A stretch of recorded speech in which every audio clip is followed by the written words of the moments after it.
And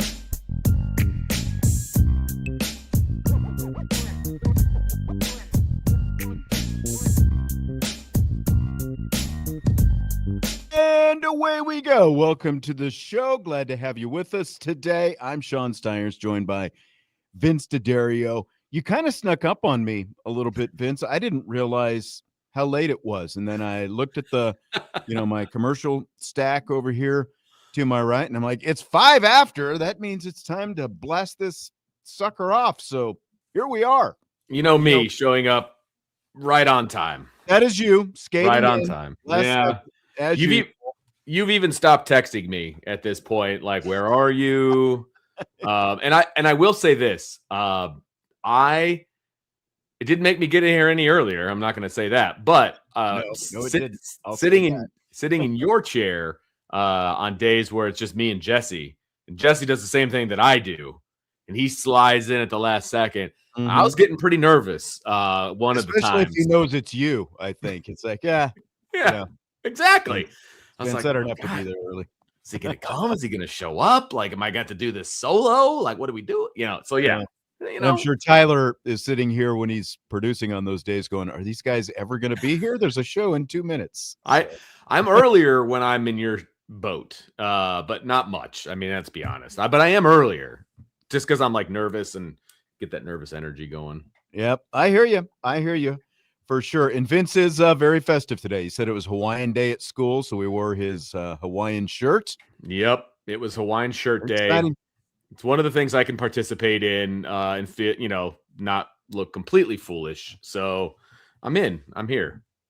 It's Mailbag Day on the show. So get your questions in. If you're watching live in the YouTube chat, that's where you can submit them, whether it's the Irish Breakdown YouTube channel or the Sports Radio WSBT YouTube channel. And subscribe. If I can get my words out today, subscribe to that Sports Radio WSBT YouTube channel, if you would. Before we get into some of these mailbag questions, Vince, have you followed any of the, I know you're a big Olympics guy. Have you followed have you heard the story of this Norwegian skier who cheated on his girlfriend? I saw a little something about that this afternoon.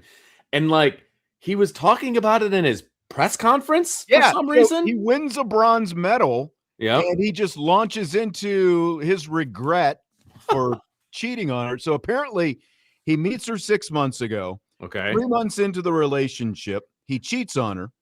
And then right before the Olympics, like a week ago, he had been filled with regret, and he told her that he cheated on her. I think this is the timeline, if I've got it right. Yeah. And so he goes to the Olympics, wins a bronze, and he uses the opportunity I just won an Olympic medal. I feel so bad about cheating on my girlfriend. I really want her back.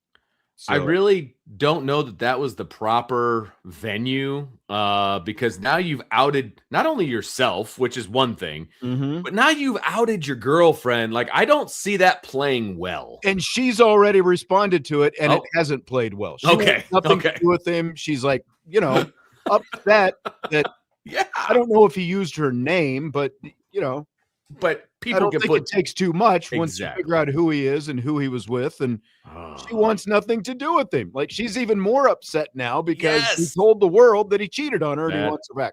That is, and let's be honest, he cheated on her and she didn't know for 2.5 months. Yeah. That's just doesn't put anybody in a good light. And we're talking about a 6-month relationship. We're going to go ahead and throw that one away and move on to another one. I'm on team girlfriend at this point. Dude, that wasn't the way to go about it. I know. Yeah, I know. Did you see Jake Paul's lady friend? I think she's also from Norway. Won the speed skating the other day. I'll just say yes. Is that how you say her name? I don't care. Man. She's an athletic being. She is. And very talented. Like fitness model. Like Jake Paul, I think a lot of people would, argue about just how gifted physically he is. Fair. But he's doing something right. He's doing something listen, because there was stuff going around about her for a while now. I've seen, kind of clips of her and everything else. Had no idea that she was with Jake Paul until I didn't saw him either. crying in the stands. She's one of those people who kind of like the Olympics roll around. She's been around for at least another Olympic. Okay. Cycle. So that makes sense then. But like Jake Paul's up there crying with her parents and everything. Like, I know. That's another level. He was very emotional. Yes, he is. I should say. Yeah. All right, let's get to some of these mailbag questions. Let's talk a little Notre Dame football. Oh, I love it. Any other Olympic stuff come up of note that you've seen? Yesterday was the most prolific Winter Olympic day for America ever. They won the most medals in different sports. It was 5 different sports they won medals in yesterday. Didn't realize that. Kind of a fun fact. Yeah. Kind of because I watched the Quad God before I went to sleep last night. He's really good. He's good. Yeah. And then you had like mixed doubles curling. They won a silver. See, I thought he was called the Quad God because he had like massive, strong quads. Right. Quadriceps. Which I'm sure he does. But it turns out he's the Quad God because he can do this quad spin thing, whatever you call it. 4 rotations. Yeah, 4 rotations. And there's like many different jumps that you can do, and I don't know. Like when I heard quad quad, I'm thinking Herschel Walker, to be quite honest. Yes. Not stick figure skater who's really good and has a chance to, win a gold. He's doing like backflips and all kinds of stuff. Like it's impressive. He's like gonna lap the field. Like he's so good. Looks like a lion when he's out there with all that blonde hair flowing around his mane. He's talented, man. He is absolutely talented. I give a lot of credit to the other American male figure skater who's out there, and his parents just died in that plane crash and everything. And I hadn't heard about that. That's too bad. Well, it was about, I want to say it was 6 months ago, maybe. It was a plane crash that left like a big ice skating tournament or, whatever. Oh, wow. And so there's tons of ice skating community people, and his parents were coaches. They were on that plane. And so they passed away. And now he's competing in the Olympics, and they were former Olympians. And so it's a whole story, All right. But I'm sure it is. I just hadn't heard it yet. I haven't watched enough of the prime time to see all the heart-rendering, backstories and all that. Right. No, totally get that. But the Olympics are great. Okay, let me just bring this one up. United States women hockey team destroyed Canada yesterday. I heard about that. 5-0. Yeah. Woo! Big ride. I don't know what's going on with the Fighting Father Davids up there, but man, woo! That's a victory right there for the Americans. Good big job. Time beatdown. That was. Right. That's their biggest rival, So that's I'm sure they'll face each other again in the medal round. So hopefully they can do a repeat performance. But that was USA. Cool. That was awesome. Have you seen the Netflix on the 1980 Miracle on Ice doc? I watched it. What was it? I think it was over the weekend. I watched it. So I wasn't like first to the line, but I did finally get a chance to watch it. It was really good. It was really good. I very much appreciated them putting like the now picture with what they used to look like and their names underneath. Yeah, and like that was helpful. When they started that thing, there were like so many. I felt like you should be putting more names on the screen because they were just people would start talking and it's like, who is this guy? Like more. I need more identification. Well, and the problem is for people like my age and younger. I was born in 1980, right? And I was born in the last 3 days of 1980, so I wasn't around for the Olympics. And I had, I know about it. Obviously, I didn't live through it. My recollection is the movie, and so as I'm watching the documentary and they're showing these guys in real life what they looked like back then, I was like, man, the movie did a pretty good job of finding people that looked like it too, a lot like what they actually looked like. I was impressed by that. And you remember like the whole where they were doing the Herbies over in whatever Norway or whatever that was. There was some dispute for a while whether or not that really happened. I heard that was movie created. That's what I had heard about. I had heard that as well, but I was doing some research, a few years back when I was still doing the sports movie podcast, and they said, that did really. Now they might have like fabricated some of the extent, and things that were said and that kind of stuff, but it really happened, and obviously they documented that in the documentary. Yeah, and it was pretty much exactly like what was in the movie. They're like the guy wanted to close, he turned off the lights. I don't really think they embellished at all. They want to shut down the arena. They're turning off the lights. I don't care. Yeah, again. Another one. again. I mean, we could go obviously very long on this, but I do feel like the movie captured very much of what actually happened. You know what I mean? The fact that Herb didn't want to be friends with them, and he wanted them all to hate him because they didn't want to hate each other. Like that was a very major point of the movie, and it was a major point of the documentary as well. So for sure, I was impressed. Yeah, and a lot of the regrets that the players have now is that they, didn't get to be closer to him, because he died actually right before the Miracle movie came out 20-some years ago. I think he saw some of the filming. I think he was on set. Yeah, he was around while they were working on it. I remember that, but he died right before it actually came out. But it was very cool. It was fun just to see like the smiles on their faces as they were rewatching a lot of the games and stuff like that. And that's like what they said. One of the moms of the players began the USA chant. And I didn't know that. That was cool. is, and I've said this before and I didn't realize it, but they were saying in the doc that like most of them didn't remember like ever hearing that chant prior to that in 1980. And that's always been my memory of it, because I think I was like 12 when that happened. And, I remember watching all that on TV, and that was the first time I ever remembered hearing that USA chant like that. And you just got swept up in it. It was so cool. I was also, look, 1980 wasn't exactly 1930, right? But I was very impressed that they had all this footage, and it was a lot of remastered, really good footage of like practice and, these games and like all of these. I didn't realize all that footage was out there, to be perfectly honest with you, because, they weren't televising things live and, all of that kind of stuff. And it's not like it is today, but I was really impressed with the footage that they had in this documentary, and seeing these guys run around, and, it was cool. I really enjoyed it. Yep. I'm glad you watched it, because I'm doubting my son has. So I've been meaning to ask him. It's one of my favorite movies, to be perfectly honest with you. And obviously I know how big it was at the time and all of that. I just didn't live through it. So I was very interested in the doc. Very enjoyable. But I've always Miracle, I think, is one of the best sports movies. It is. I know people would probably quibble. I'm there. I'm there, and I'm not even a hockey fan.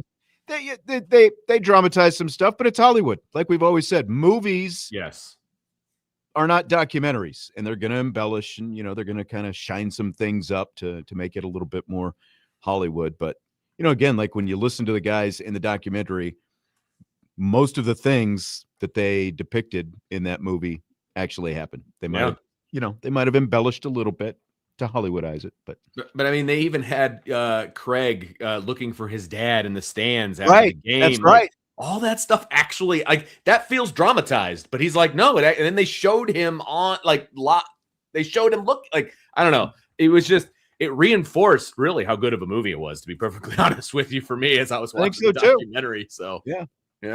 All right, we better get to some of these mailbags. All right. Here, we've got a mailbag full of stuff. Let's talk a little Notre Dame football. Salty wants to know, which format for the Blue Gold game do you prefer? Full scrimmage or a modified scrimmage and 7-on-7 activities, as was the case last year? I understand why they did what they did last year. The 7-on-7 was to make sure that everybody got in and all of those different things. And a lot of times in the spring, you're limited on offensive linemen. And so I get it. I understand it. It's just not something I want to watch. And 7-on-7 is great in practice. And this is what it is. It's a glorified practice that we all get to go watch, obviously. I would prefer the full scrimmage. That's what I would prefer, because it's more like real football. I want the 7-on-7 and the stuff like that when I go watch practice. Like that, I don't know. It's just a different feel when you're in the stadium and the fans. It wasn't the 7-on-7. Wasn't that more about like the young guys, just to get them like the third and fourth string type guys? That's exactly what it was. Get them some snaps and those kind of things. Yeah. So I think we'd all like the full scrimmage. It is to the point where, like, if you're going to start drifting too much into that stuff, what's the point of even doing it in public? Because you're holding your jersey scrimmage behind closed doors and all that kind of stuff. And, that's like the meat and potatoes type scrimmage. That's the real stuff anyway. And, I mean, tattoo, It's a fair point. I'm not paying $7.99 for Peacock to watch 7-on-7. I don't blame you. Seriously. I wouldn't either. Just get Xfinity internet and you get your Peacock for free. Yeah. But I understand where you're coming from, dude. Like I totally get it. And then the follow-up is, should Notre Dame continue to have the blue gold game or eliminate it, as a number of schools have done? They should 100% continue to have it. And for me, it is because of access. Like the blue and gold game is an excellent opportunity for people that do not have an opportunity to come to a game normally, and mostly local fans, obviously. But they've priced local fans out of the market, in my opinion. Like, it's not like it used to be. And I don't want to sound like the old man. It's not like it used to be back in the day. But it's Why a great. Should today be any different than any other day? I knew that was coming. But it is an opportunity for a family to go see Notre Dame football players in the stadium, without breaking the bank. And yeah. I do think that's a good opportunity to have. Good time, good casual time. Go hang out, just kind of see what the team looks like, and that kind of stuff. Absolutely. And the fact that so many of these schools, and it obviously has to do with the transfer portal, and guys are worried about losing their third string, right guard and whatever else. And it's like, come on, man. Like, you really think that you're going to lose something because a guy got a couple snaps in a spring game and all of a sudden that's going to cause him to hit the portal? And there's no more spring portal. So, and that's what I was getting ready to say. Now there's no more spring portal. So you're pretty much locked up until the next year anyway. You're having a GA watch everybody's spring games, and so that when December rolls around, then you can, call those guys up. Yeah, like that's a little conspiracy theory for me. You know what I mean? Like, I just don't think that that's actually taking place. I just don't. Sean Kelly wants to know, scale of 1 to 10, how worried are you that Chris Ash tries to revert to what we saw in the first 3 weeks of last season? I'm not worried about it because of the success that they had the final 9 games of the season. How could anybody, don't put things past people, I get that, but like, how could anybody like take a step back, look at the season and be like, okay, we got 9 games. This is what happened, and we've got 2.5 to 3 games, and where this happened. Mm-hmm. Yeah, let's go back to that. Yeah, like that just doesn't make sense. Sooner or later, it's got to right. So scale of 1 to 10, it's like a 1. Like, I just don't see that happening. Yeah, I feel like they moved past that, and maybe it had to be kind of pounded into him a little bit that it just wasn't working, and it was time to turn the page and go back to what worked. But I don't. Like, who in your right mind would want to go back to that after the success that you had last year? Because let's be honest, the stakes are a lot higher, and everybody knows it from day one in the 2026 season. It is a very championship or bust mentality that they have, and like, leave no doubt. If that's the mantra, and we've heard it multiple times already from Marcus Freeman, if leave no doubt is the thing, then you can't revert to things that didn't work if you really want to leave no doubt, because they've got to, I'm not going to say they've got to win out, but I think their mentality is they've got to win out. Yeah. They don't want to leave any doubt in anybody's mind. I agree. I completely agree with that. And I think the head coach will reinforce a lot of that stuff. This one's from the Champions Lounge at Irish Breakdown. Domer Grizz. I saw this today, and I'm having a hard time with this. Your wackiest sports-related story. There was a board post about the Super Bowl trophy being left on a plane, like back around Super Bowl II or Super Bowl III. Oh, wow. It says, it got me thinking you all have to have seen some crazy stuff in your time. I'm having a really hard time with this. I mean, I guess it depends on like your definition of wacky. Like, going and watching the flag football game at the College Football Hall of Fame that you would call outside, like, that was a little wacky. You know what I mean? These older guys just kind of getting after it. I don't know if that qualifies as wacky or not. The wackiest thing that I could think of, and I won't name any names. Okay. Back when I was doing Notre Dame baseball on the radio, and they were in their run of winning Big East tournaments every year, we weren't chartering or anything like that. And so this was out in New Jersey. Okay, Rutgers. And so Big East tournament, they win the Big East tournament. And so we had to stay overnight and like fly out of Newark the next morning. Again, I'm not naming names, but there were a couple basically they won the conference championship. And as long as they were in their rooms, Maneri didn't care what they were doing. And these are college kids, by the way. There were some dudes who were literally up all night, and there were some beverages flowing, and there were some ladies, who were hanging around as well. It was an all-night party. Some fangirls. I like that. Yeah. I wasn't involved in that. This was like just in case Stacy's listening. Yeah, yeah.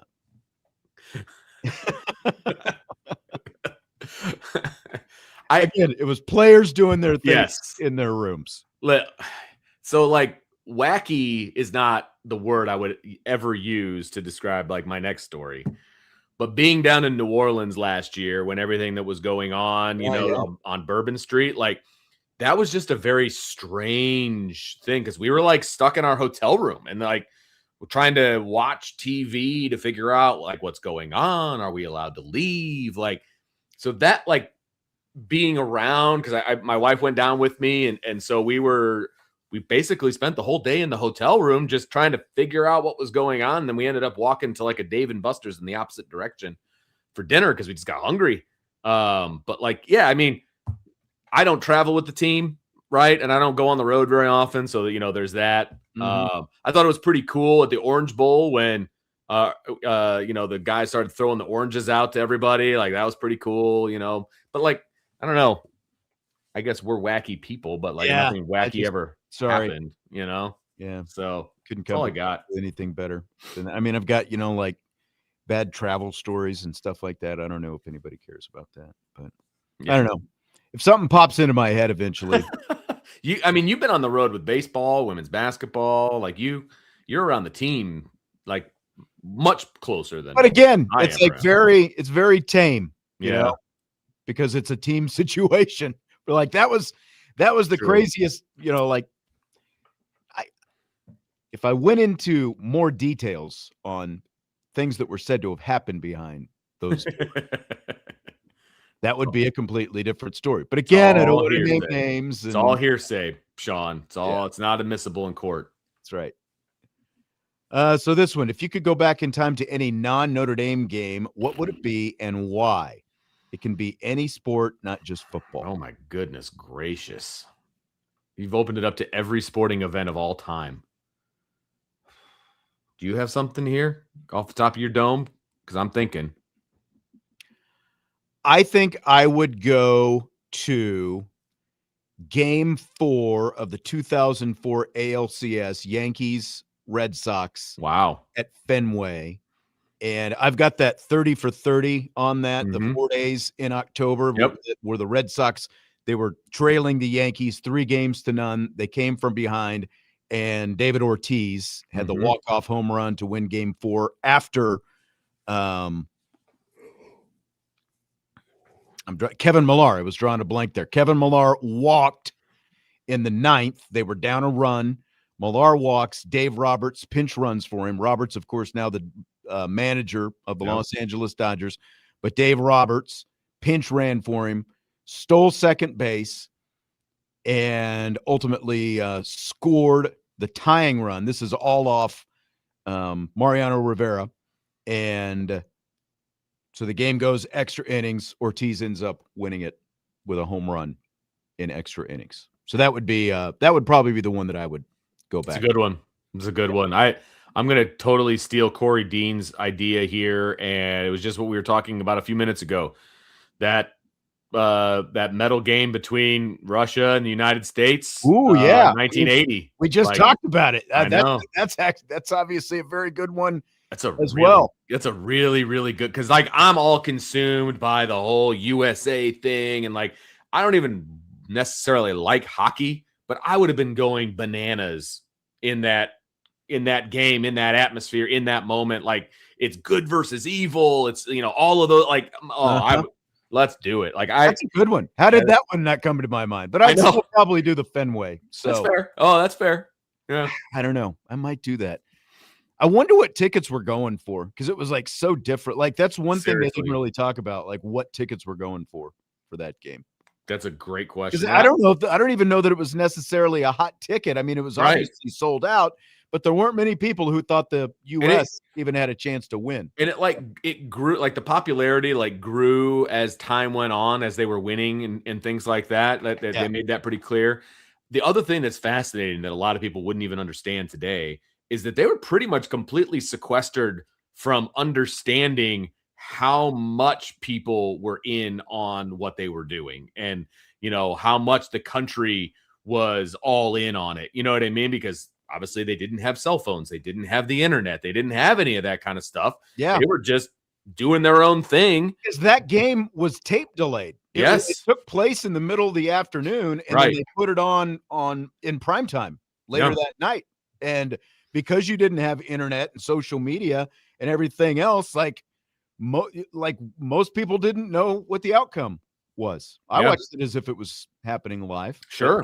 It was tape delayed. But the players had no idea what a sensation they had become, because it was just, they were in Lake Placid, New York, which, by the way, I had no idea Lake Placid was as small as it was. It's very isolated. Until I watched the documentary, to be honest with you. So, I mean, they were completely isolated from everything. It's amazing that they could hold the Olympics in a place as small as Lake Placid is. Seriously, because that's not the case anymore. Like that would not occur. Yep. So, I'm with you.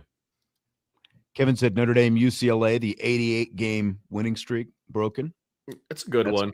That's a good one. You go there, you could throw on a But I think, wasn't the question non-Notre Dame related? Yeah, any non-Notre Dame. Oh, related, so sorry, throwing that one out. Yeah. It's gone. All right, before we take our one and only break this hour from Double R 2.0, do you think Alabama backs out of the future home and home with Notre Dame? No, I don't think Alabama will back out. I think IU is going to back out. That's my answer. I don't think holding to those guns. I am holding to those guns because Alabama has given me no reason to think that they're going to dodge Notre Dame. IU has, based on what they've done and their scheduling and backing out of other games. And again, the difference between the Big Ten and the SEC is the SEC requires its teams to play a 10th game against a Power 4 school. There you go. Good call. Game. Big Ten still does not require that. Yep. So, good call. So I would give this like 9 out of 10. I think it'll happen. Yeah, I do too. Yeah. So I'd put 1 out of 10 that they would actually back out. And this is going to sound very disrespectful towards IU, and I don't necessarily mean it that way. Alabama understands what it is to be a blue blood in college football, and so they're going to play another blue blood. Like, that's just what you do. I don't think IU realizes what that is yet. I just don't. They're new to the party. Yeah. You know what I mean? And so I don't think that they really understand that mantle. And they're also obviously looking for the easiest path to get them into the correct.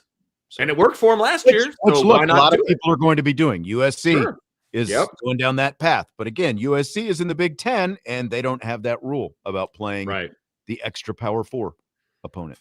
Now, you can still play a Power 4 opponent that doesn't have to be Notre Dame or Texas, whoever, like an elite type program. But Big Ten schools don't have that requirement right now, and they're obviously showing that they're willing to not care about that, because the more group of 6 and FCS teams you schedule, the greater chance you have of getting into the playoff.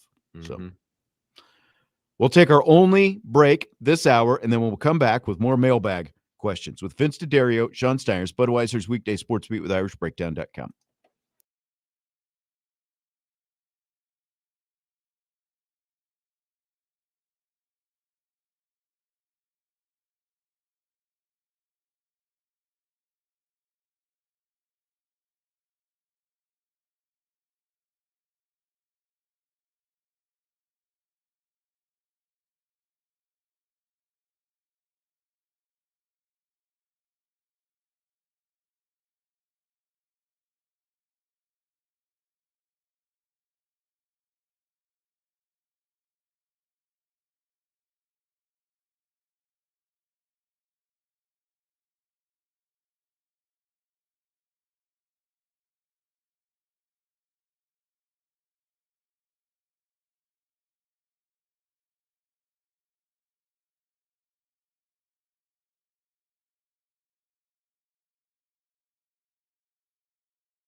We continue the Mailbag Show, Budweiser's weekday sports beat with IrishBreakdown.com. Sean Stires, Vince DeDario. We're answering listener questions, most of them about Notre Dame football, but some other topics as well mixed in today. And don't forget, the place to submit your questions is the YouTube chat, either the Irish Breakdown YouTube channel or the Sports Radio WSBT YouTube channel.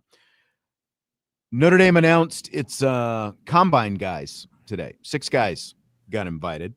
And in case you hadn't seen the list, Malachi Fields, Jeremiah Love, Jadarian Price, Eli Raridan, Billy Schrouth, and Emil Wagner are the 6 Notre Dame players who got invited. So Joe says 0 defensive players invited to the combine. Was it an off year for the defensive players, or did they just didn't have any that would go to the NFL? I mean, when you look at the one, they bring back so many guys. Like when you talk about the guys, they're pretty much all coming back because you lose guys like Tui Alamaka, Rubio, Heinisch, Jared Dawson, Devontae Smith. Like anybody else you can think of besides that? I mean, that's kind of the list in terms of Jared Dawson. Did you say him? Yeah, I said Dawson. Okay, I'm sorry. Yeah, I mean, look, Dawson's going to end up on a team someplace. Rubio's just a big body, so he ends up on a team someplace. But it's not, and just because you go to the combine doesn't mean you're going to get drafted either. There is that. But I would say it's not necessarily a down year defensively. It's just, to your point, all the main players are back. Next year, you're going to see some guys in the combine from Notre Dame's defensive side of the football. No doubt about it. Full of guys from the correct. Traore will be there. Bowen will be there. Snead will probably be. I think he's got a good shot of being there. Tay Johnson, if he sticks around, that there's just a lot of options at that point. So yes. Okay, so there was. Where did it go? Here we go. Salty says 6 Notre Dame players and accepted to the combine. Should more have been invited? If so, who was snubbed? I really don't think that there were. Yeah. Like Will Pauling didn't get an invite. He had a good year. I mean, good, not great. What I mean? Exactly. Yeah. Like it's a fair, they kind of put a cap on it. I've actually got, I don't know if you had a chance to look at the rapid fire questions. Have you had a chance to look at some, not all. You don't have to look, but there's an interesting combine related question that's in there. Okay. I did see that one. Yes. I know exactly which one you're talking about. Yes. We're going to have a talk about that one. Yes. For sure. We will.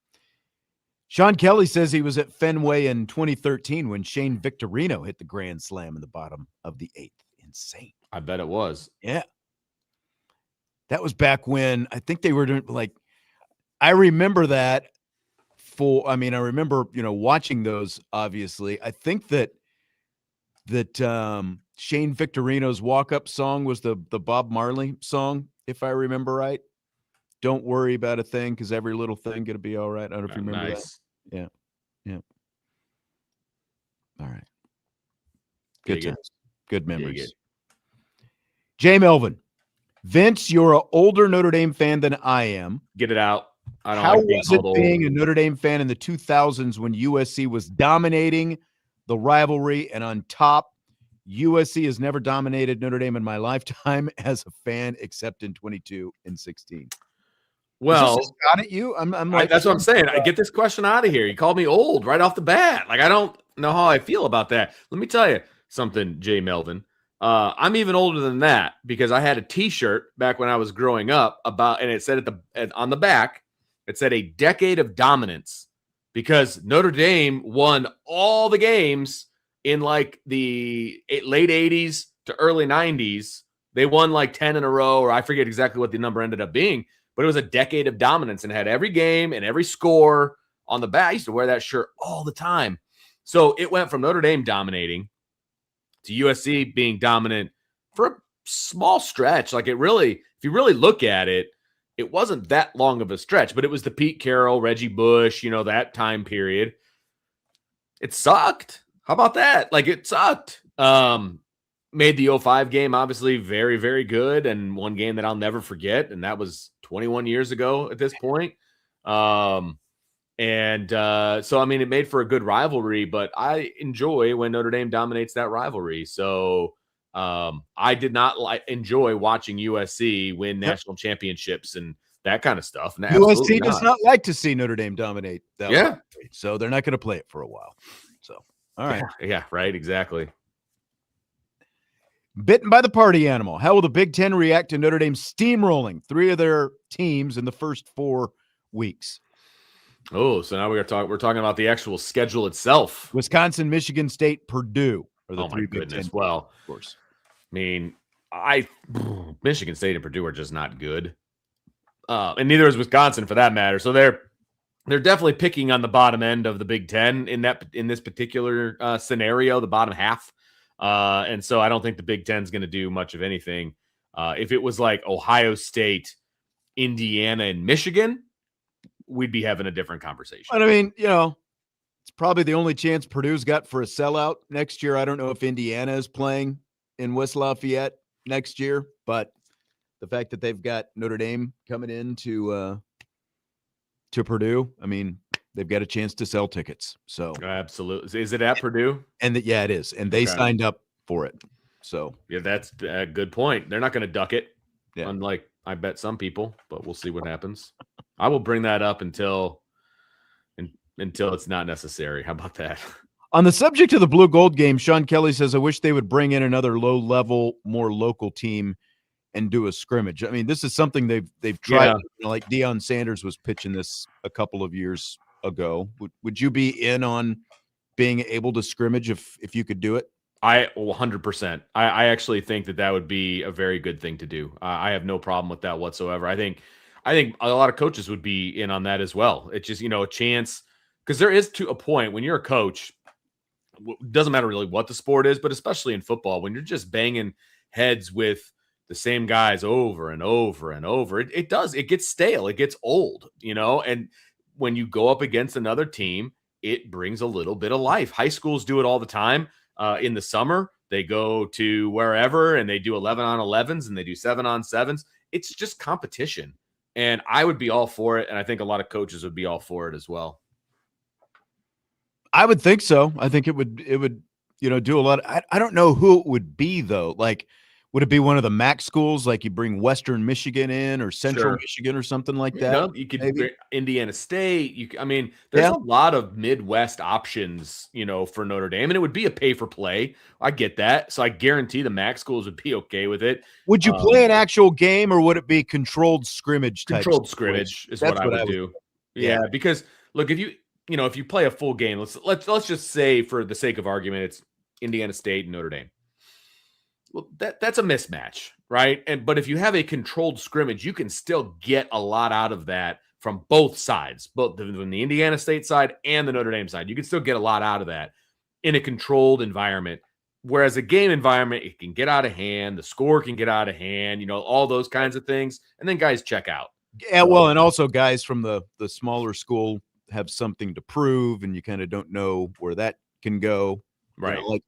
Like when you see some of the controlled scrimmage stuff in the NFL during training camps, you see some fights break out. Guys get a little bit feisty, So Swan Dog says Hillsdale. There you go. That would be something for sure. Don't know that would really work out too well. It'd be funny to watch Notre Dame go up to Hillsdale though from that size stadium, but yeah, no kidding. Yeah, I don't think that's going to happen. 36 years ago today, Buster Douglas defeats Mike Tyson. 36 years. My goodness, man. That's just again, like anything like 1990s, doesn't seem like that long ago, Sean. No, it doesn't. Not at all. And we're just getting further and further away from it. Salty was asking about opportunities for improvement for each of the new defensive assistant coaches. Jesse and I did a show yesterday, questions for the all the members of the staff. So I think that some of that might be kind of included in there. If you want to hear some more on that, you didn't hear yesterday's show. Apple, Spotify, wherever you get your podcasts, you find it. Of course, archived on YouTube as well. I'll just say overall, there's always room for improvement. You've got to be a lifelong learner, no matter what profession you're in. There's always room for improvement. And every one of these guys is coming to Notre Dame, and they are not going to have athletes like they had at their last stop. That's true. So, yeah. How much do you think it'll set back players who don't participate in spring camp? I mean, there's a learning curve, right? I mean, there's definitely a learning curve. I don't think it's substantial. I mean, we see guys all the time come in the summertime and just catch up and get to be where they need to be by fall camp. So, like, Malachi Fields didn't practice in the spring last year. There you go. Perfect example. Benjamin Morrison, his freshman year, was not a spring early enrollee. He showed up on campus, and look what he turned into. So, yeah, I don't think it's a big deal, especially for the veteran type guys. Yeah, I could, it's going to be, can you learn the plays? Can you do this? And they're allowed to do so much stuff in the summertime, like getting on the same page as the quarterback and all of that is not going to be an issue. Riley Leonard. Remember, he barely practiced in the spring. Yep. And maybe got off to a little bit of a slower start. Yeah, I think that's different with the quarterback. Yeah, that's what I was going to say. Quarterback is a little, he says, I guess it's position dependent. I would agree with that as well. It is definitely position dependent for sure. Which newcomer are you most excited to see in spring ball? The two guys from Ohio State, but they're not both going to be there, right? So that obviously maybe makes that question not good. Or that answer, I should say, not the question. Say the two defensive linemen. Yeah, Brew Woo. Yep, and Gray. Yeah. I'm trying to think. Because there's so many guys returning that, like, I know. I'm not really looking for the shiny new toy. I'm excited about the guys that have put in the work in the offseason and what they're going to look like, as opposed, because the shiny new toys are filling in the gaps. Like, that's how I feel about this particular transfer class. Like, they're filling in the gaps. Like the studs, the stars, they're already on campus doing their thing. So it's not like in the past, we've gotten a new quarterback, you've gotten like some real shiny toys. Like, that's just not the case this year. How about this? Just to stay on brand. Okay. Spencer Porath. Oh, okay. Vince with the kickers. There you go. I'm going to stay on brand. Vince wants to chart those kickers. That's right. See where he's making the field goals from. I'd like to see a bunch of practice kicks go through the uprights. We haven't really seen a whole lot of that in the spring and when we get to see practice, Sean. That's true. We leave the spring going, man, they got some work to do. Just saying. Just feels like a very sore subject these days. Like, people are very upset about kicking. They are. And normally I would push back, but they got good reason at the moment. So no, they do. But it ultimately didn't cost him a game last year. That is a very good point. It did not cost them a game. The kicking, actually, like the actual kicking. Yes. Right. Yeah. And I would also argue that Tyler Buckner did not cost them that game either. No, but that's a different conversation too. Yeah. They were winning when that happened. They were up by 6. Yeah. Like, And I mean, talk about the non-call, right? The line on 4th down, and the fact that the guy who caught the touchdown pass had, like one catch ever before that or whatever it was. I know. Just so many things. Given the limited time assistant coaches will remain on staff, would you prefer losing one every year or all at once in terms of the offensive coordinator or defensive coordinator? So is this question just coordinators, or are we talking assistant coaches? That's what, when I read the first part of the question, it seemed like all coaches, but right. It seems like the way he finished it, and he's still in here. So Salty, you can clarify. Are we just talking about the coordinators here? Is that what you're asking about? Would you rather lose both coordinators at once or? Absolutely not. Okay. Assistants. Okay. So he's just saying assistant coaches. So I would still say, like one a year. I mean, I wouldn't want to lose a bunch if you can help it. Absolutely. You always want to have the least amount of turnover possible, like that, always. And If you're telling me would I prefer offense or defense, it depends on the position. But it's always one. I mean, it's always the least number that you can possibly lose. And look, losing the entire defensive staff this year, it's not great. I do feel like they went out and got the best guys that they could possibly have gotten. And you still have the defensive coordinator and the head coach who's defensive minded. So right. I'm not worried about the defense. I don't think there's going to be a drop off. No, I don't either. And again, like best case scenario, you're keeping guys around, but at the same time, if you're keeping guys for too long, your program is probably stagnant. And it probably means you're not having, ultimately the biggest success that you could have. It's a double-edged sword. I mean, look at all the offensive coordinators that went through Alabama when Saban was there. A bunch of successful guys, and they went on to be successful head coaches. Like, that's just the nature of the beast. When you're really good, teams come pluck your guys away. Same thing in the NFL. If you're really good, you get plucked away, So I'd rather have that than lose all the time with the same staff. For sure. Yep.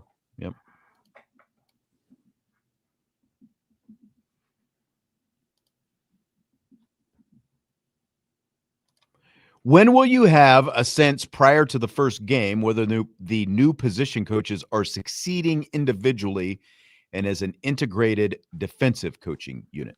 This is a very interesting question because I am very interested to see how much practice we actually get to watch this year because there's not a quarterback competition like there was last year. Mm-hmm. We got very limited spring reps last year and very limited fall reps. And so to this question, Salty, if it's like it was this past season, I would say we're not going to have any clue. We're not going to have any clue prior to the first game because we don't get to see the coaches coach. None of us thought that the defense was going to be as disastrous as it was going into last season because we had nothing to base it on. Literally not. We saw some one-on-ones. We saw, routes versus air, that kind of it doesn't tell you anything. It doesn't tell us anything. It is a piece of the puzzle for the coaches. I mean, do you feel like, because last year was definitely even more limited. Yes. But it's been like the year before we got the jersey scrimmage. Last year we didn't get the jersey scrimmage again because you had a quarterback competition though going on. I mean, we'd all like to see that, but leading up to that, like during fall camp and even spring camp, even before last year, it was still pretty limited in terms of there were more times we could show up and watch the first half hour, like those first 5 periods of practice. But in terms of actual anything that even resembled live stuff, those are becoming more rare now here at Notre Dame. No, it's true, and it stinks. It stinks out loud, but I see both sides of it. I do. I see both sides of it. I just wish there was more of a cooperation, because I can tell you right now that if we got more access, you're going to get a lot more positive press, from the local, beat. You just will. And you're not going to be grasping at straw because that's the other piece of it for me. You get too many people on the beat just grasping at straws from what we actually get to see and making these broad generalizations out of the smallest things, the littlest things. And that's just not healthy for anybody because then when maybe that doesn't come true or whatever the case may be, now you're an idiot. How could you possibly, it's just. But people want to act like they've got some information that other people don't. And they're making mountains out of molehills more times than not. Correct. And they're kind of forced because they need the clicks and they need the stories and they need to write something, they need content. We're not being given any content. So it's just it kind of stinks all around. I wish I could make more proclamations about what we're seeing. That's really hard watching them stretch. Yeah. There's a trade-off. They just have to decide how much they care about it. And when I say they, I'm talking about the Notre Dame. And they don't. And hey, that's one way to go, It is one way to go. Mm-hmm. Beezer 12 washing beard. If Notre Dame wins it all, will the Freeman statue be up before the following season? No, I don't think it'll be up before the following season, but it'll definitely be getting designed and be in the works, and they'll put it up when he retires. I don't see Notre Dame putting up a statue of a current coach. I don't like they waited. Yeah, look how long they waited for Lou Holtz and Lou Holtz, all Muffet. the statues out there. Yeah, like Muffet won her first national championship in 2001. That statue went up 2 years ago. So something I mean, like maybe 3. Yeah, so I mean, we're talking like 25 years later. They finally decided to put. They waited for her to retire, and then they waited a couple more years. So true. And she won a couple of titles. So will he get one if he wins a title? Yes. I just don't think it'll be up until then. Yeah, and I mean, I've talked to people on the development side about statues for this person or that person, and they've said if we want a statue, it's pretty easy to go out and raise the kind of money that you need for a statue. It's not all things considered when you compare it to other things, it's not that much. So if they wanted to put it up right away, they could, but like you, I don't think that they do it right away. I think it'll be a few years down the line. Yep. But it'll come. I mean, as much as I love Lou Holtz, and love is an understatement as a coach, I loved him. He got one, and he got a stat. You know what I mean? He got a statue. So it'll happen. Sean Stewart asks, how many more eyes are going to be on the offensive line this year now that Love and Price are off to the NFL?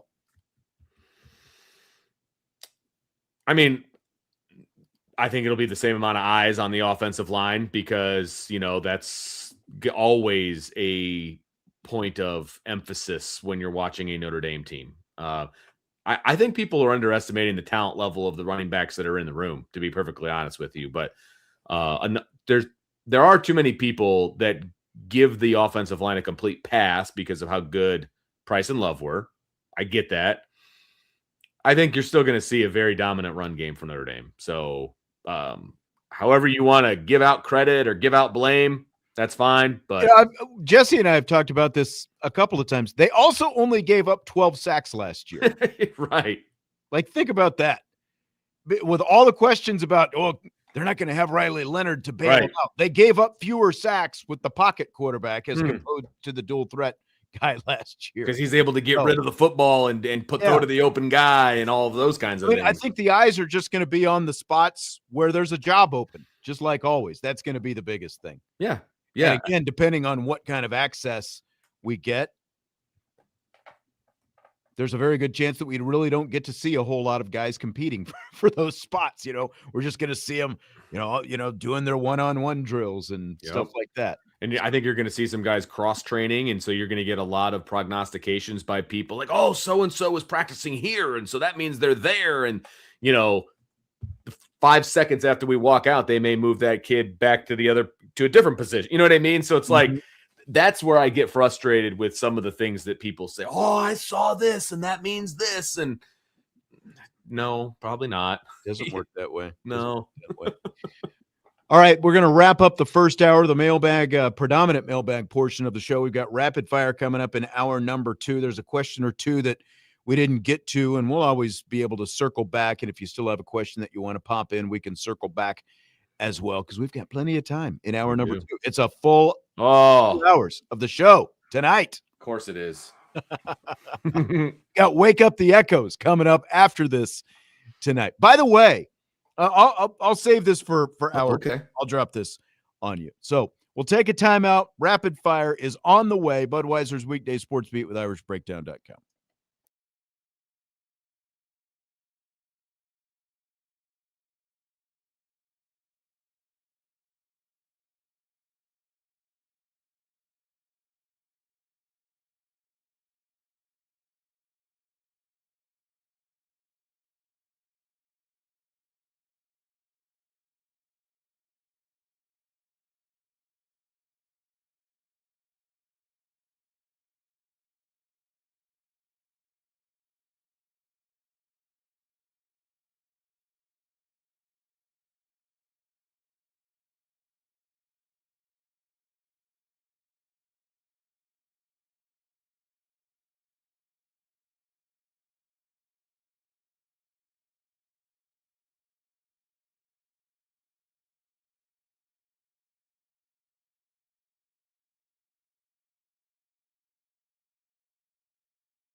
We are back, and it is hour 2 of the show. Rapid fire time with Vince DeDario. I'm Sean Stires. Plenty of things to talk about.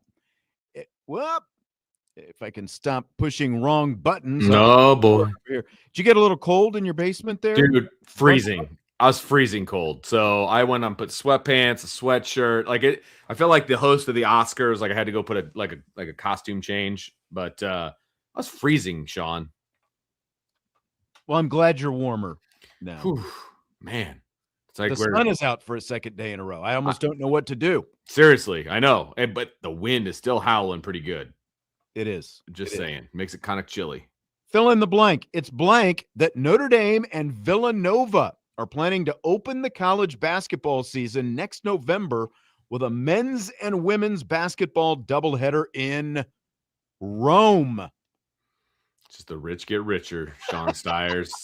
The traveling that you get to do with the women's basketball team is excessive. Okay, it's excessive. You're not going to hear me deny that. This is a true story. This is me being completely jealous of you. I'm completely jealous that you get to do that. I mean, can you rattle off the various places that you've been in the last 3 years? The Bahamas. I've been to the Bahamas. I've been to the Cayman Islands. Yep. Did Daytona, Florida. Now this is more than 3 years, and obviously Paris, France. I was going to say that was kind of a big one. Yeah. That was last year, wasn't it? 2 years ago. Was it really that long ago? Yeah. It was the same weekend that Notre Dame lost at Clemson. That was the football game that was going on. Okay. So every 2 years, they'd take an amazing trip, basically, or every 3 years. They saved their pennies. Man. Didn't go anywhere this year. That's true. So, that is true. You got no trip this year. You got to hang out in California. I'm not complaining about that. I'm just saying they didn't get that November. Excuse me. That's November is when most of those trips when all those trips that I just rattled off. That's true. Because not preseason, but early on in the season before conference play and all that kind of stuff. Look, all joking aside, because I'm still jealous, but all joking aside, I think it's awesome. I know the Pope is a Villanova fan, apparently. And this is kind of where it came from. And two Catholic schools. I think it's cool. I think it's cool. And I'm sure that they'll couple it with all kinds of awesome stuff to do out there in Italy. And, it's going to be a trip that everybody on the team and everybody surrounded by the team is going to remember, and an opportunity to play a good basketball team. So, I'm all for it. I think it's a great idea, and I'm still insanely jealous. And I mean, think about it this way, because I see Tattoo in the chat saying, "Can we leave them both in Rome?" Okay, I get it. Or either one of them having the kind of seasons that you might have hoped this year. No, but it is February, and so however many months that is. What is that? 8 months? Until next November rolls around. The transfer portal is going to be opening up here in a couple of months. Do you think a trip to Rome might be a nice little inducement for someone who's thinking about entering the transfer portal and joining your team next season? Just saying. I don't know if there's a transfer portal for a color commentary guy, but I'm in. That's right. I'm jumping in, and I hope to get pulled out by the Notre Dame women's basketball program. You'll probably get big game Karen Keys to She didn't go to Paris a couple of years ago. Oh, okay. So, all right. Well, I don't know. The seat's open. I know. But when I saw this report, and what's his name? Norlander from CBS Sports was the guy who broke this. And that is, it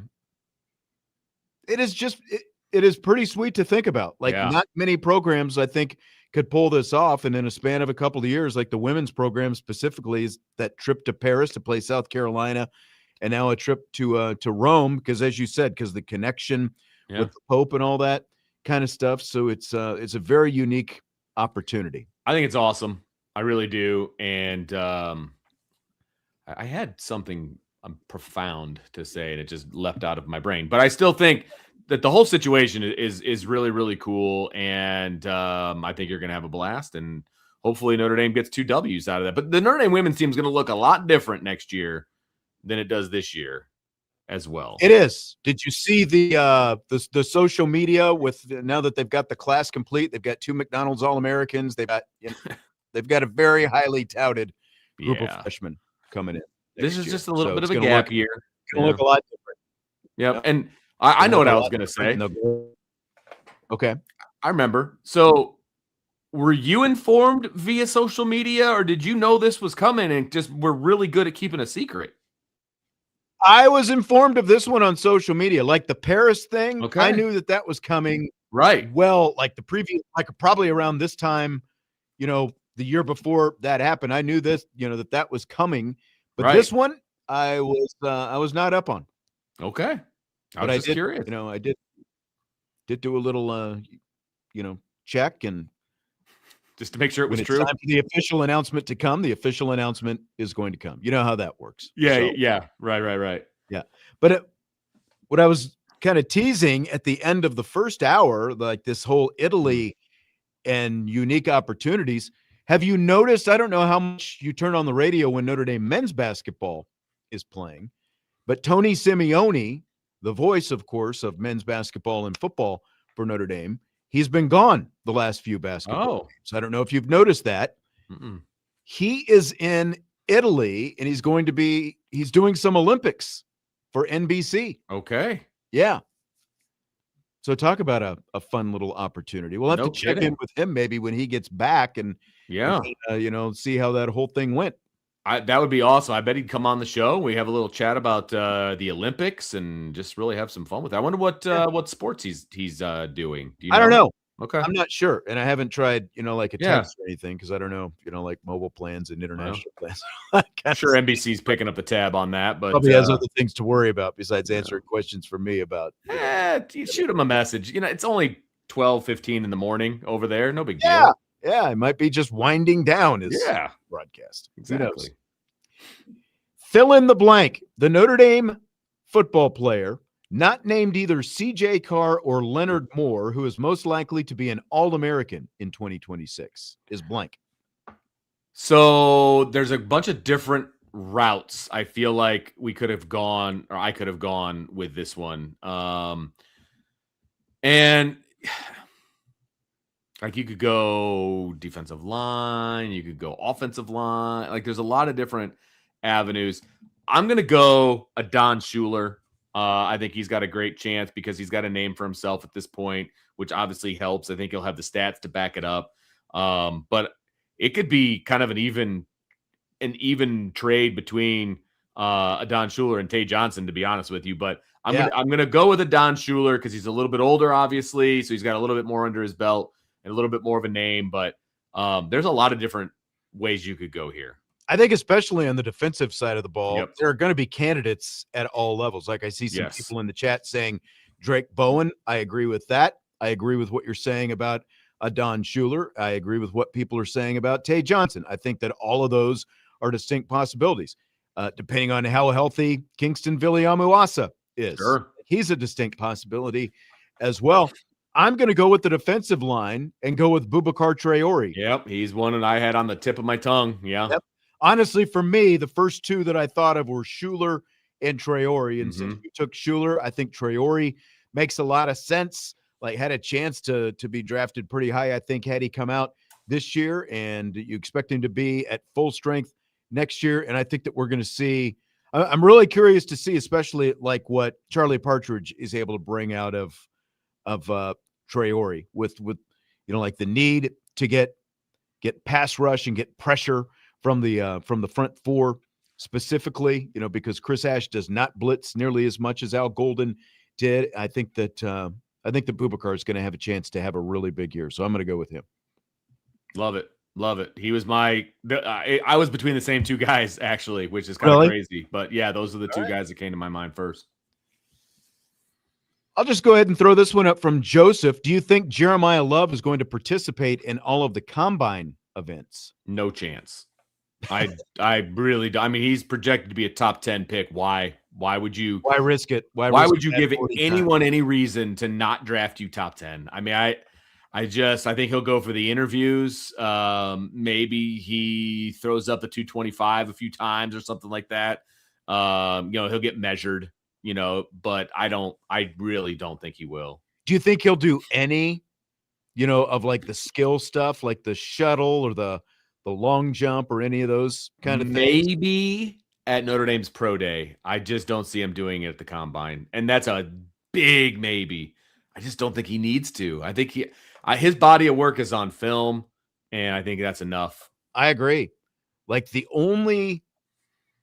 it just feels like, you have a bad day. All you're going to do is ding yourself. Why even bother with it? Because can he improve his stock? I don't think he can.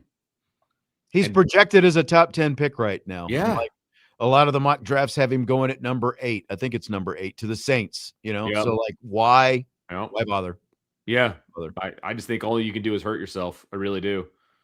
See, like Sean is saying, maybe run the 40. That's the thing that I don't.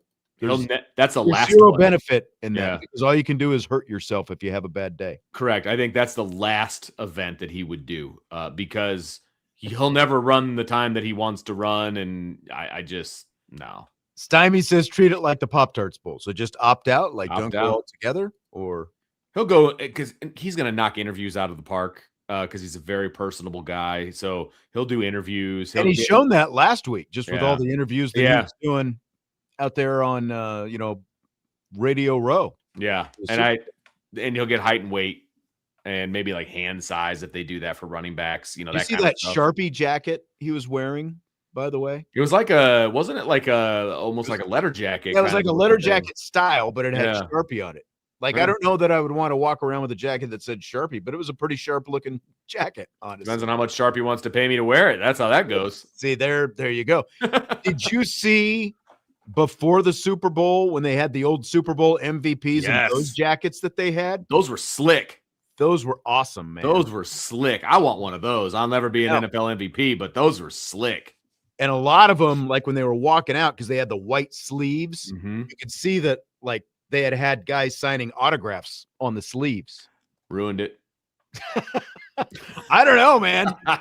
Like you got Joe Montana, Jerry Rice, and Emmitt Smith's autographs on Peyton Manning on those things. Yeah, that's pretty cool. Make a lot of money if you put that sucker out for auction. I've never been a fan at the field day at school where like the kids like sign the shirts and stuff like that, and like now you got a shirt with a bunch of signatures on it. But those are legit signatures, so you might turn me a little bit, but those are pretty slick jackets all by themselves. Like, have a notebook. They can sign my notebook. Don't sign my jacket. Josh wants to know, does Price do any combine? Yes, I think Price does. I do, because I think he wants to get out of the shadow a little bit, I think, of Jeremiah Love. And I don't have any inside knowledge of that, but I feel like that's what he would want to do. And so I could see him laying down some numbers. I would agree. He has a lot more to gain by, like, he could push himself to high first round if he has a good combine. Whereas, so he has a lot more to gain by doing all of his testing, where again, Jeremiah Love's already projected as a top 10 pick. So like he has more to lose by doing it. Let me see.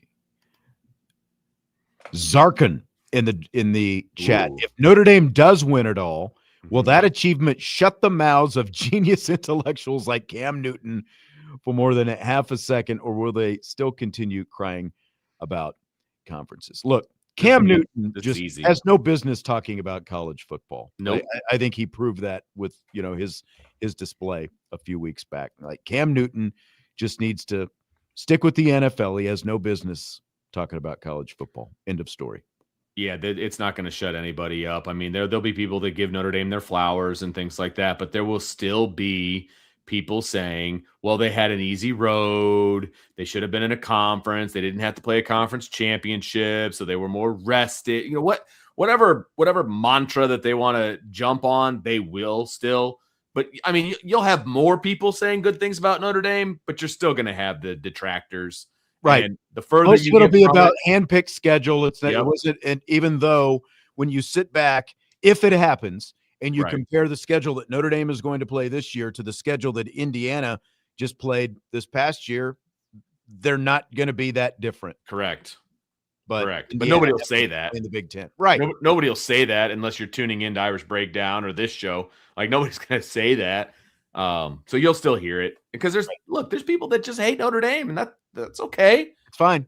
Yeah, they just happen to have a microphone in front of them, and there's so many more microphones available these days. Indiana is just too nice a story for everybody, so there's going to be zero criticism. Correct.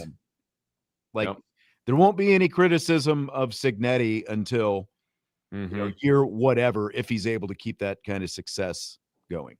So people get vilified if they talk negatively about this, the IU story, and they're the underdog and they were all of this and all of that, and you get vilified if you speak against them. I felt it, and I'm sure other people have as well, and I get it. I understand where that comes from, but like this is not your big brother's IU either. Like it's a completely different scenario. So, hey, look, congratulations to them. They got the title. Cam Newton, wear your hats. Oh my gosh. But the talky stuff, not so much. That is. Let's take our only break this hour, and then we'll be back. We'll continue with some rapid fire on Budweiser's Weekday Sports Beat with IrishBreakdown.com.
We continue with Rapid Fire on Budweiser's weekday sports beat with IrishBreakdown.com. The Wake Up the Echo show coming up here. 7 o'clock here on Sports Radio WSBT. What does that entail?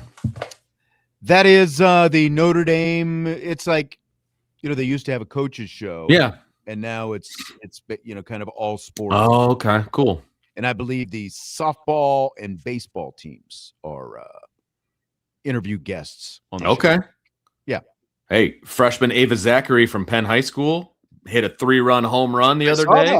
I saw that. Crushed that thing, man. That was fun to watch. Big time. She is so good. She is so talented and a great kid. Very good stuff. Yeah. Good stuff.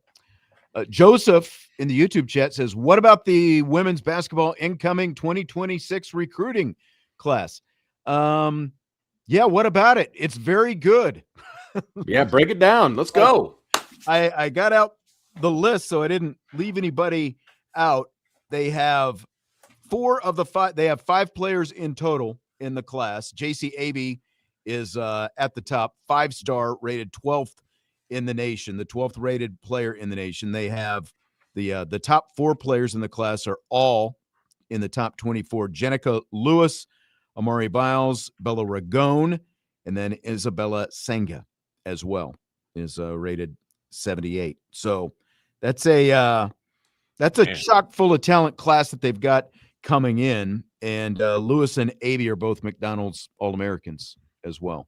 So there was a time a couple of years ago where basically all but Olivia Miles and Cass Prosper on Notre Dame's roster were McDonald's All-Americans in a high school. And the only reason those 2 weren't is because Prosper was Canadian, so she didn't qualify to be a McDonald's All-American. And Miles, you might remember, was an early enrollee in the middle of the season, so she didn't finish her season, so she didn't qualify to be a McDonald's All-American. But so they've restocked the cupboard. It's going to be a very talented class coming in next year. Yeah, no kidding.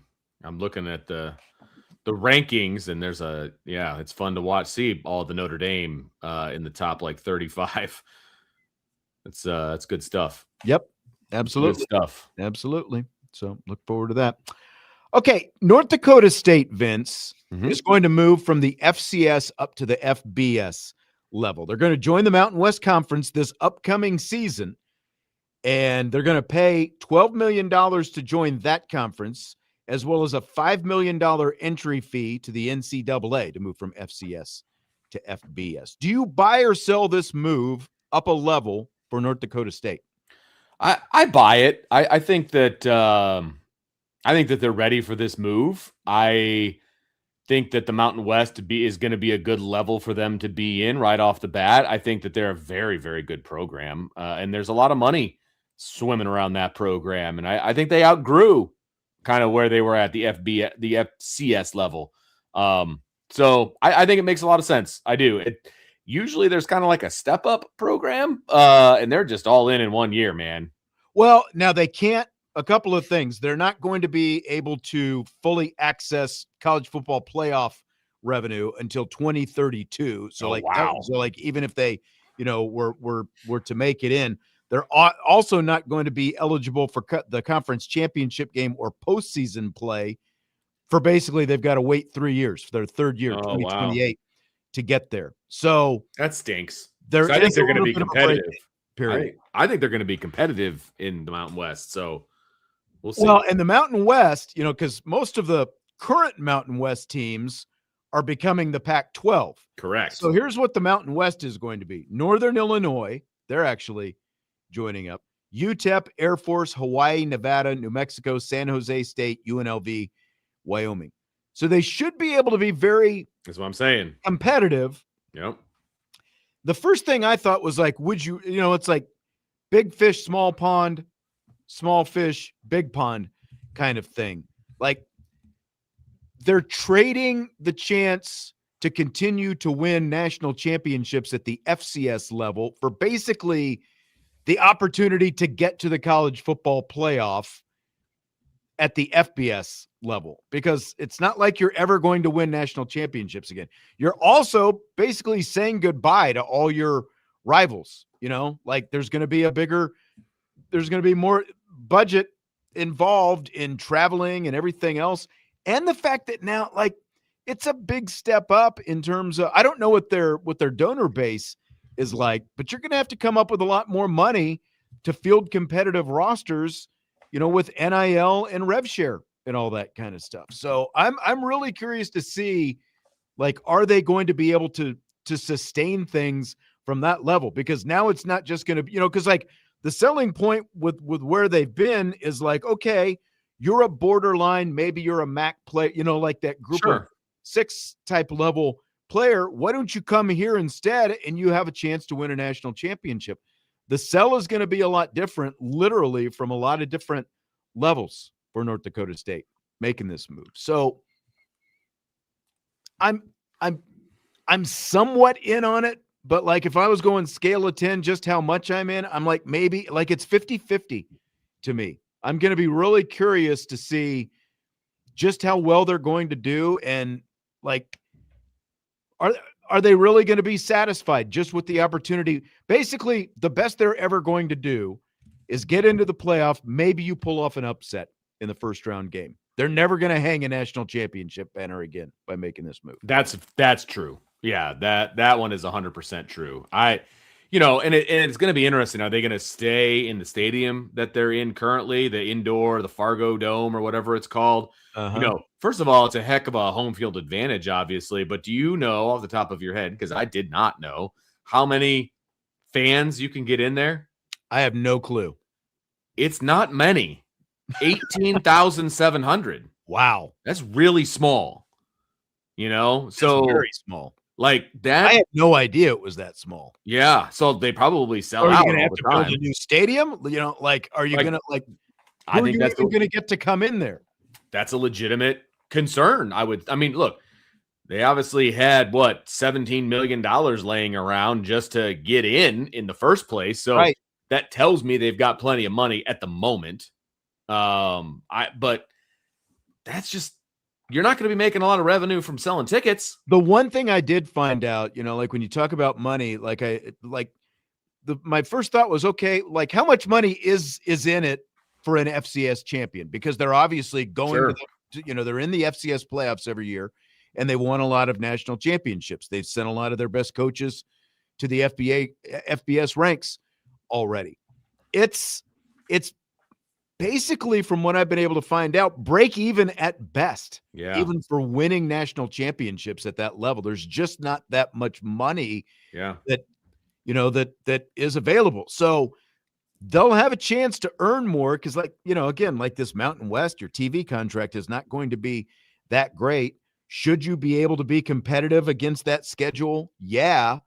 But again, I wonder if you start losing out on some recruits now because you don't have sort of that niche anymore.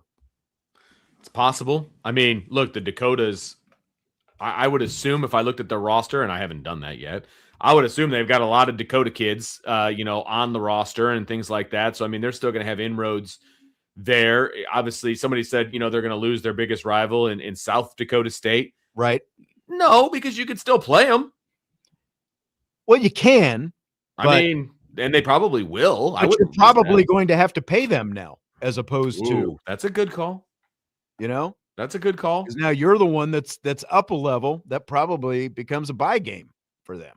That's there. You know what? That's a very interesting conversation there because I don't know what their schedule looked like before. Were they getting their buy game from somebody else? Do you drop this rivalry?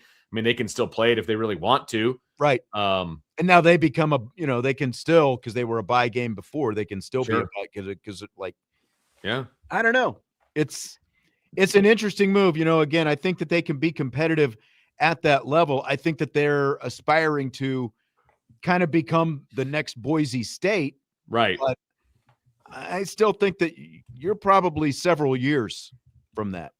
Because like I said, I think the best case scenario for these guys is you get into the college football. I'm sure that they think, because James Madison just made a move from the FCS a few years ago as well. And I'm sure they're thinking, well, we can be the next James Madison. Make this move up to FCS. Let's not forget, though, that James Madison is a little bit of an outlier just because of the fact that they got in on a technicality this year, because they were the second group of 5 team to get in behind Tulane. They're just lucky the ACC was terrible. They got in. Yeah, they got in because they got in on a loophole, basically. Right? Which will never happen again, by the way, because they've changed the rules. Changed the rules. Yeah, exactly. Because nobody wants to see that again.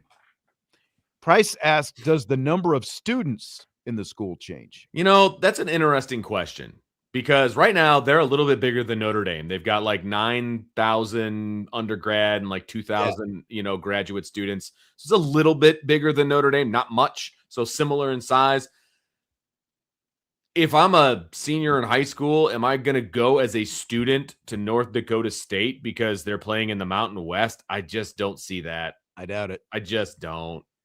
The party would have been more fun the last few years because they're winning titles, competing for national championships. Correct. I'll just go here instead of going over to Minnesota, Minnesota. That's right. Yeah, no, I agree. I just don't that's a pretty healthy move if you're going to the Dakotas to go to college. Like if you were thinking about whatever college you were thinking of, and then all of a sudden, you know what? It's North Dakota State. Let's be honest; those are big squares out there. That there's a lot of stuff from here to there. For a reason, yeah. Exactly right. I don't think that too many people on the East Coast are like, you know what? North Dakota State, man, they're in the FB.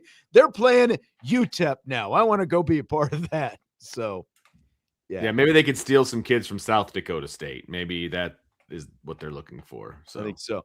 So they are moving up to FBS now. Would you want to see Notre Dame schedule North Dakota State now that they're making this move? Look, it will not in a bajillion, quadrillion years ever happen, but I would love for Notre Dame to play in the Fargo Dome and be there when that happens. I think that would be freaking great. Could you imagine? Those tickets would be like thousands of dollars. I mean, I didn't realize how small that is. That is like the size of Allen Fieldhouse, basically. Right. It's like playing football in a basketball arena. Right. I think the Dean Dome might have more seats than what they're going to have. I mean, it's small. Okay. I mean, I'm sure. I don't know what they're hoping, right. In terms of interest, but it feels like at some point, if this is nearly as successful as they think it's going to be, you're going to have to build a new stadium. You're going to have to build something that's at least 30,000, 35. At least. I mean, you got to double the occupancy and, just to make money. I mean, exactly. Money on tickets and that kind of thing. So, and then, you got the suites and things of that nature. They're going to have to build a new stadium and it's probably going to have to be a dome stadium because of where they're located, So, right. Yeah, that'll be interesting if they've got that in the works. Yeah. I personally would have no desire to see Notre Dame and North Dakota State play. I get it. I understand. I get it. There are enough others. Notre Dame got zero credit for playing Boise State this year, which is in a year when crazy. Boise State was a year removed from playing in the college football playoff. Notre Dame got zero credit, and they will get no credit for playing any MAC schools. They'll get no credit for playing any. They don't get credit for playing Power 4 teams, but no, it would not help them in any way. I have no desire to go, down the street to Notre Dame Stadium to watch them play North Dakota State. Exactly. You know what I mean? Notre Dame's never going to Fargo. No, gosh, no. Yeah. As I said, it will never happen. Yeah. But what a cool environment it would have been if it did. That's all I'm saying. Okay, so I received an email from the NFL today. I get these different promotional emails because you're special, dude. I bought, stuff. I think that's why I get them. That makes sense. But the NFL is selling field level access packages to the NFL Draft Combine in Indianapolis. Before I tell you how much they want for these packages, here's what you get in one of these field level packages. This is a 1 day. They have a 1 day package. They have a 3 day. Okay. Package. Okay. I'm just going to sit back and just let you. Okay. Now I'm not going to read this whole thing because there's a lot to it, but there is. Okay. You get field level suite and on field viewing. So it comes with basically a private suite where you get to, sit there and do things in the suite, including beer, wine, food, provided in the suite, basically just like if you got a suite for an actual game. There is player tunnel entrance. You get to witness the players as they enter Lucas Oil Stadium prior to going through the days of, this is directly from the release, rigorous activities. But you get to watch them up close and personal as they come out the tunnel before the excitement starts.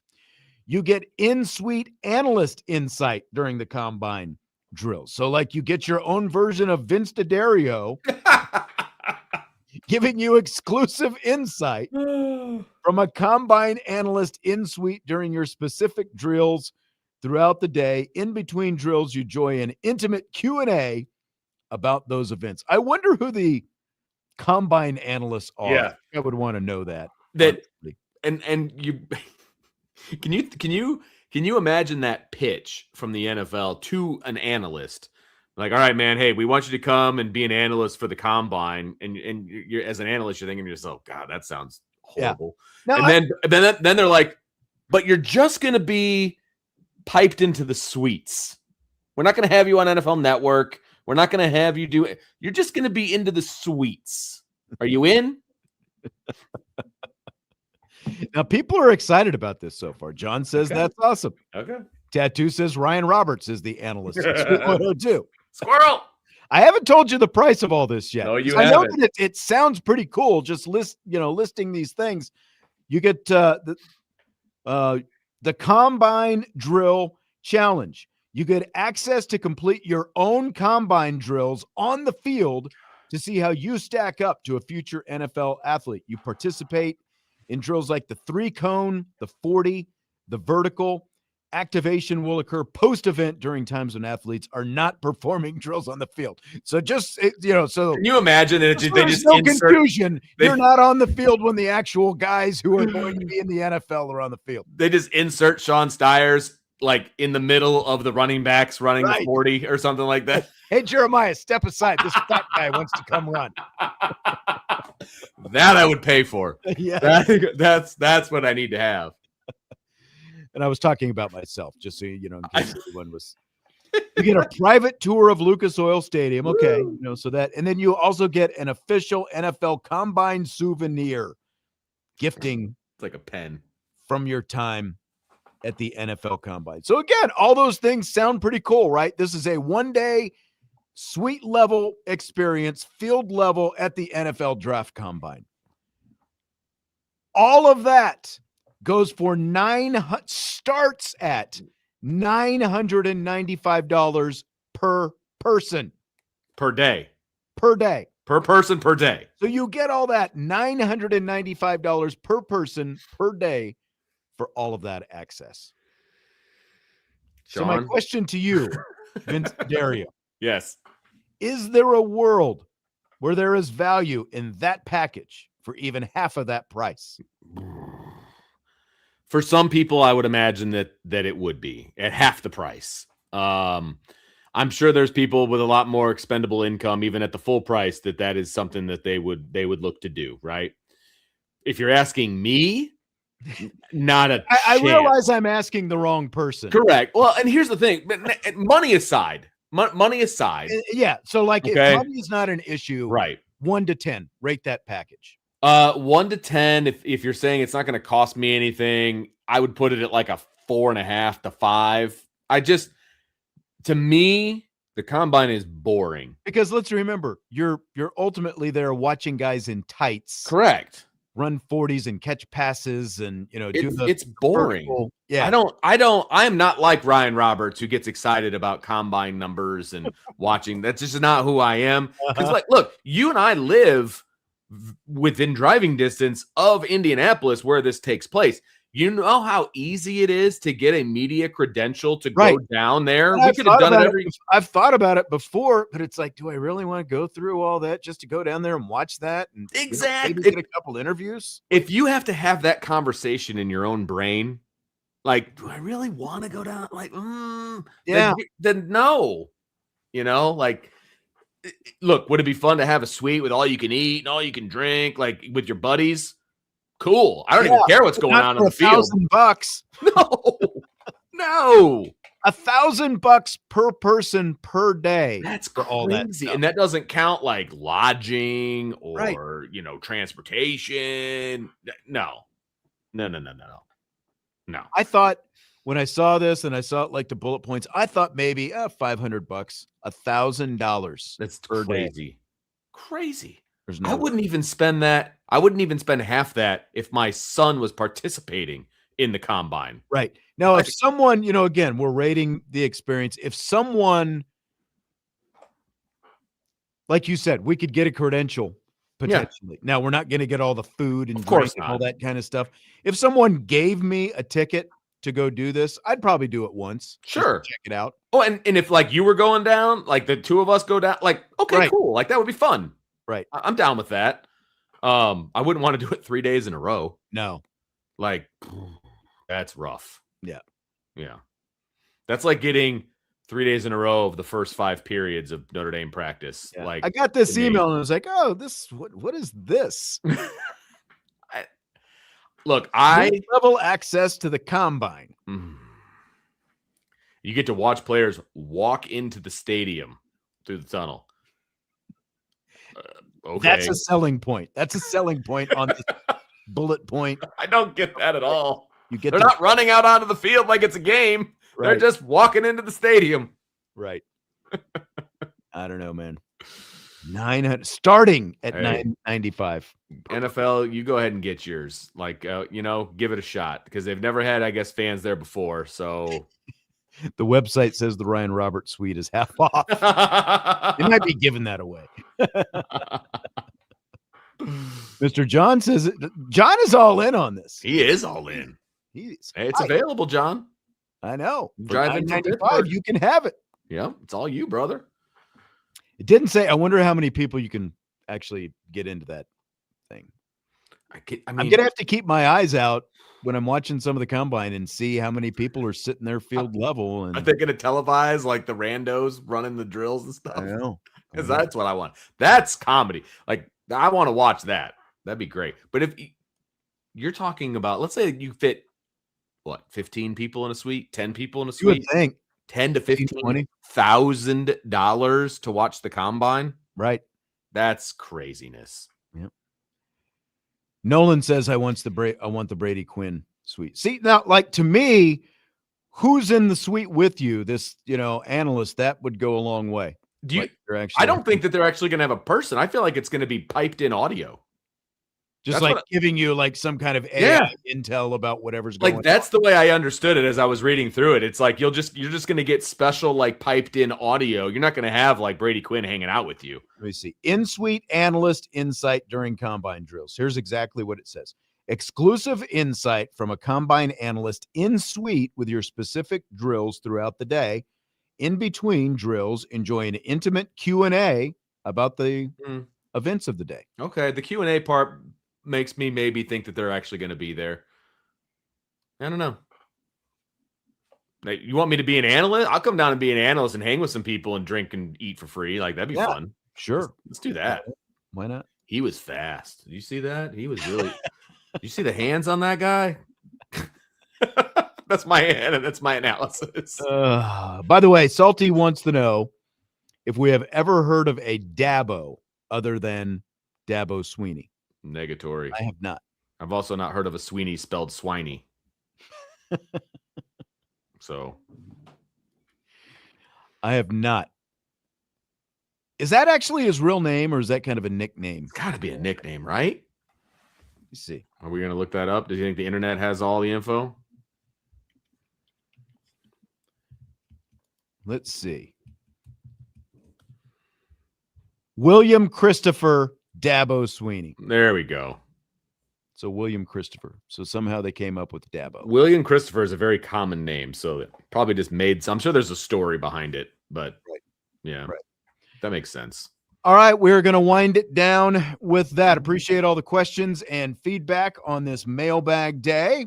Good stuff as always with Vince. Jesse and I will be back tomorrow. We'll have a full boat of shows this week. Woo! 3-man rotation on Friday. I thought I was not going to be here, but I will. Oh, you're in after all. So yes. Yes. Doing a little 3-man. Vince is just happy because he doesn't have to come up with rapid fire. Oh, talk to you tomorrow. Budweiser's Weekday Sports with IrishBreakdown.com.